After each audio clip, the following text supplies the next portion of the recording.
الشیطان الرجیم بسم الله الرحمن الرحیم. خپلو ټولو درنو کتونکو اورېدونکو ته سلام. ملګرو، لکه څنګه تاسو ته معلومه ده موجوده ایمو د کورمې حالات څه کسو د کورمې بازارونه کسو یا د کورمې ګالۍ او محلې کسو په هر کلي کې نن سبا چې کوم یو شی عام شوی د هغه ته آیس یای چارس یای پوډر یای. دا خبر ده نه چې عام سړی بونه خبر دی خبر نه به مو ډي سي نه خبر اپاک صاحب نه خبر یو دین به مو ډي پی او صاحب نه خبر یو دین به مو ډي اس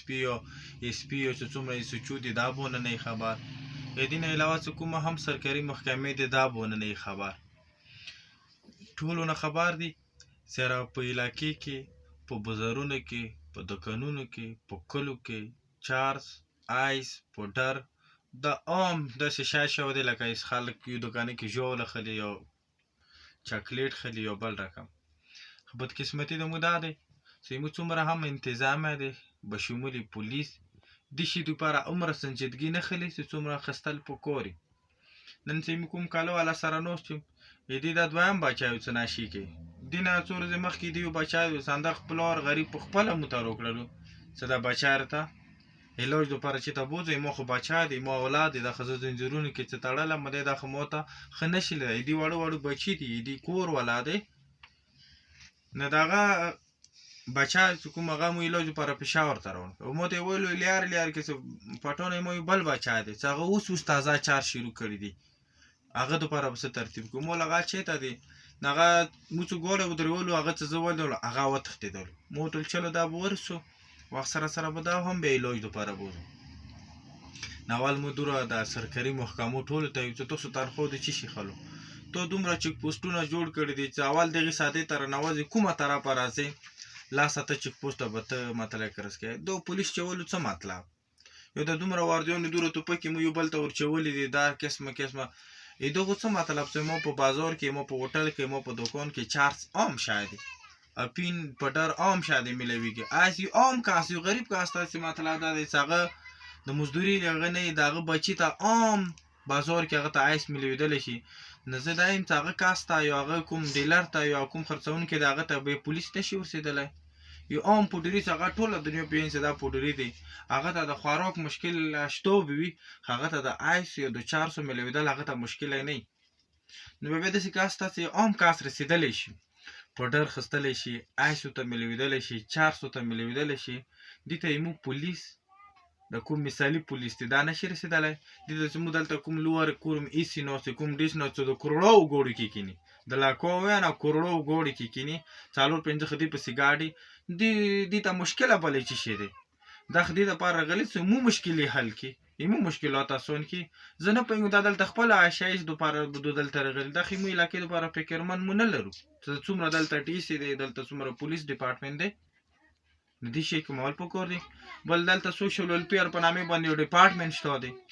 دغه بقاعده فنډ رسي دغه بقاعده سټاف شته خو دغه نه فنډ په نظر رسي نه د سوشل ویلفیر ډپارټمنټ دلته شته په دې ټول غړ خلکو کې برتي شوي دي هغه دلته نستای هم نه لري که دلته سوشل ویلفیر ډپارټمنټ وي و دغه سټوپي په کور هغه دلته یو ډرګ سنټر جوړ کړی په هر اضلاع کې په پېښور په کوهاټ په هر ضلع کې به ته د ډرګ چې کوم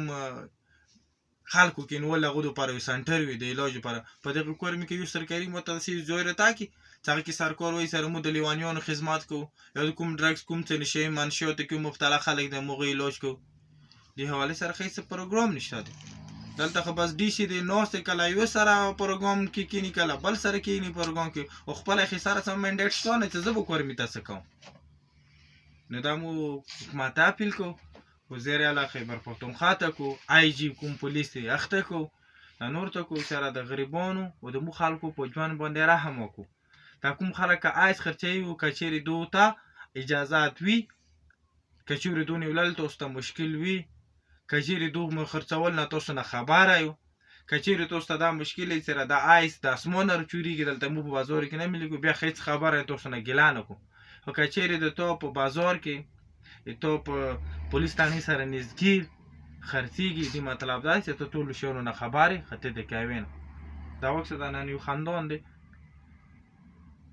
والد صاحب وفات شو بل ورور یې هلته ډرګ سنټر کې دی دا غریب په خپله ټیکټر چلی دو مطلب دا د هر یو خاندان کې به دا رقم خلک مو ته میلاویږي څه مطلب بله جمعې وبتلې هغه ویل چې بچیه زه بازار کې دومره مزدوري وکړم چې واپس یې کړه څه ماته زوال لارې کې نوستي چې کومه مزدوري هغه مو نه هلته په زوره خلي څه ماته راکړه زه آیس خلم دلته نزګیره یوه بله مور دی که ته وایم چې اوس یې بدن پسې بیا ته 2 کیلو د هغه پسې غوښه ونه کړي هغه یې چې زه شودې خرڅوم هغه هم کونډه دی خو ویل زه چې دوکان ته شودې راوړو او شودې پیسې زه واپس وړم ماته زوال لارې کې نوستي 100 روپۍ راکړه زه آیس خلم زه چارج خلم نو ایمو د کور مې دا حالات دي ټول کور مې ول خبر دی که بیا خامخا ډي پي او په دې باندې اکشن نه خلي که بیا خامخا ډي سي دي ته لپاره لیانې که بیا خامخا د سنټرل ای سي د لوور ای سي داسې څومره ډپارټمنټ دي محکمې دي دو ته دو نه ایلایه نو بیا زه خپله کور مې ولو ټایم ته چې وخت به کېږي چې موږ بیا په خپله به راپسېږو بیا موږ ته یې دغو چیک پوسټونو بیا موږ ته یې دغو پولیس بیا موږ ته یې دغو تاڼو بیا موږ ته یې دغو ډي سي ای سي هېڅ ضرورت نشته دی بیا په کور یې موږ قومیت ته ټولو ته اجازات ورکړي چې دغو خلکو سره تاسو کوم رقم کار کوو تاسو ته اجازات دی که کوم کس دوکان کې خرڅي هغه دوکان ته وغورځوو چې بیا پولیس خو دې کې نه رسي که نه چې کوم کس یې که هغه مو ایجنسي بدر کولو که هغه مو رکوړي کولو که هغه مو پنډسي کولو چې بیا دا قانونه په خپله یوه فیصله یو قانون جوړوي بیا خو داسې نه وي چې تا دا قانون مو ته کې حایل شي حکومت ته مو دا یو څه دې شي باندې ته فکر ولره لږ سنجیده ورته کښېنه پولیس ته ته یې چې زه یې ونیسو عدالت یې کولوي عدالت یې چې ته یې موته روالې بېګناه کس روالې اوس مو نه پوهېږو چې پولیس په حق کې دی که عدالت په حق کې دی نو دې ته پکار دی چې تاسو کوارډینیشن ولرو که کوم کس ته نه سي آیا تو بېګناه نیولی دی که د ګناهګار دی که ګناهګار دی بیا عدالت ورې رکول وایي چې عدالت یې رکول وایي ته خپل منځ کې کښېنه بیا عدالت جج ته وایه نو مو عوام ته دې خبرې څه ضرورت نشته چې ته ماته چې زه یې ونیسو عدالت یې رکول وایي او عدالت به خپل موقف لري چې ماته به ثبوتونه نه وي پوره ونیسئ 4 مانه چارج بیا د په بلې ورځې ته ریپورټ کې لیکلي 4 سره دی اوسې لیکلي چارج نیولی شي آیس نیولی شي کاس چښتنې نه شي نیوللی نو دا ټول چې څومره ډیلران دي د ټول هر څه تاسو ته پاته شته دی وینیسو که پنډسي کوو که عدالت یې کوو څه شی کوو خو موږ یې لکه دغه شی نه پاکه غواړو او که بیا ډي سي دې شي ته نه شي کولی ډي پي او نه شي کولی موږ قومونو ته د وایي سره دا د مو اختیار نه وتلي دي موږ پوه شه ایمو بیا کار پوه شه مننه دا که څه شپول دی دا شپول دی که نه دا شپول دی زندگی دا د دک په زه خامخا دا که چا کوټې که څه بیا یې موږ کري که څه وظالمه خدای ته دغه درپستې چې دي زه د خپلې د زندګۍ خدای بخیر